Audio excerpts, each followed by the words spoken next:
Hello, my name is Paul Gastin. I'm a professor at Trobe University in Melbourne, Australia, and my role there is I head up sport and exercise and sport coaching and sport analytics. What I'd really like to talk to you about today is career opportunities in sport and look at pathways and how to get there. But before we get to that, I think it's really important to think about the role the sport, physical activity and exercise plays in our lives. I'm passionate about it, and I think it's so very, very important for our health, for our well-being, for our communities and the environment that we work in. I've spent certainly some of my time working in high-performance sport, but also all through the sport pathway and even at a grassroots level. And ultimately it's about changing the lives of those in our communities. So sport is good for our health. It's good for our mental well-being, it's good for our cardiovascular health, and it's good for our fundamental skills and movements and ability to actually lead a full and functional life, from a small child all the way up to our elderly. Okay, so that's important. So it's good for our health. It's also good business. It's also very, very good business. They suggest that the global sports market is 600 to 700 billion US dollars. That's an enormous market. And sport, along with health, is one of the fastest growing sectors globally. So that creates opportunities. It creates opportunities for students, for careers, for businesses. And that's what I'd really like to talk to you about. If I take a couple of examples, and these are high performance examples, but they cascade all the way down to grassroots level. In 1976, Australia, which has a long and proud sporting history, 1976 Olympics, they only achieved 1 silver medal and 4 bronze medals. Certainly below expectations. And that created the stimulus for the Australian Institute of Sport. But what did that do? That created institutes in every state in Australia. It created jobs. It cascaded down into local regional sport and further on down to talent identification and talent development and grassroots participation. Very, very important. It's important for high performance success, but it's also important for community well-being, as I suggested, and getting everyone active and lifelong participation. So with that workforce, that created opportunities. It created an opportunity for myself. I worked at an Institute of Sport. I worked globally in the UK. I had the opportunity to travel and work. Let's take an example of a local example in India, and I see dramatic changes very recently in sport in India and in aspirations related to sport in India. Let's take the example of the IPLs.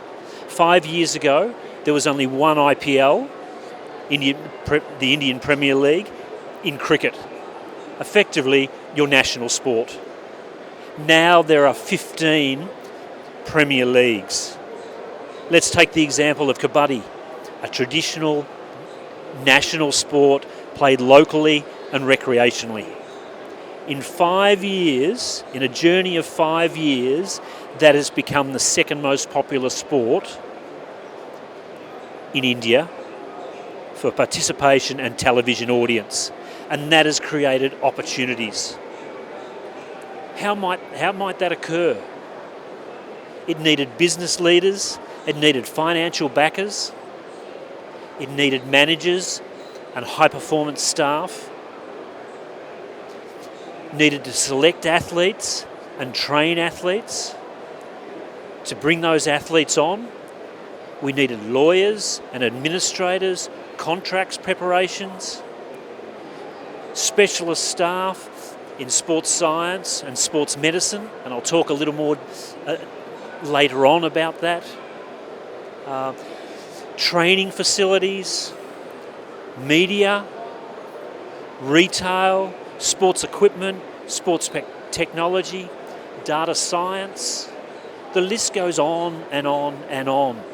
So a sport ecosystem is broad and it's very deep. And consequently, that creates opportunities. It creates opportunities for employment. And in the early phases of a relatively immature sporting ecosystem, people will find their way into jobs in sport without specialist skills related to sport. They might have a business management degree and they'll apply it to sport. They might have a law degree and they'll apply it to sport. A physiotherapy degree and they will apply it to sport. But in a more mature market, we actually find that we have specialist degrees. And those specialist degrees are really, really important, because not only do they have the fundamentals of each and every one of those professions that I've talked about, but they also introduce and understand the nature of sport and how to be effective in a sporting environment, in a sporting ecosystem. So for example, Trobe University, which is where I come from in Melbourne, Australia, has the largest number of sport-related degrees of any university in Australia. And it is the university of choice for sport degrees. So what do those degrees might look like? I oversee, very specifically, sports science, exercise science, sport coaching, and sport analytics.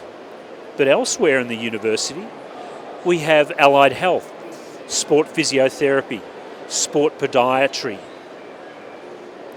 We have sport nutrition. If we go further afield in the university, sport management and business analytics, sport engineering, sport psychology, sport journalism, sport media, sport vision and television. So the opportunities to study and be an expert, become an expert in your field, will set you apart from others who might come from a foundation degree. And sometimes the ideal scenario is to start with a specialist degree, or the alternate is to start with a foundation degree in a core discipline, and then, if postgraduate study, specialise in a master's degree or a research degree that's applied to that industry. So some final messages from me. There are opportunities, and those opportunities will grow, particularly in a marketplace like India. It is a foundation level now, and it will explode as it is elsewhere and has it done elsewhere in the world. Sport and health and physical activity is a global market, as suggested. You can create a career out of your passion if you prepare yourself effectively. So what's important is that you value what you do, you know that it can change lives, that we can communicate and we can make a difference to people's lives, whether that's in the community all the way through to high performance. So I wish you well and thank you for listening.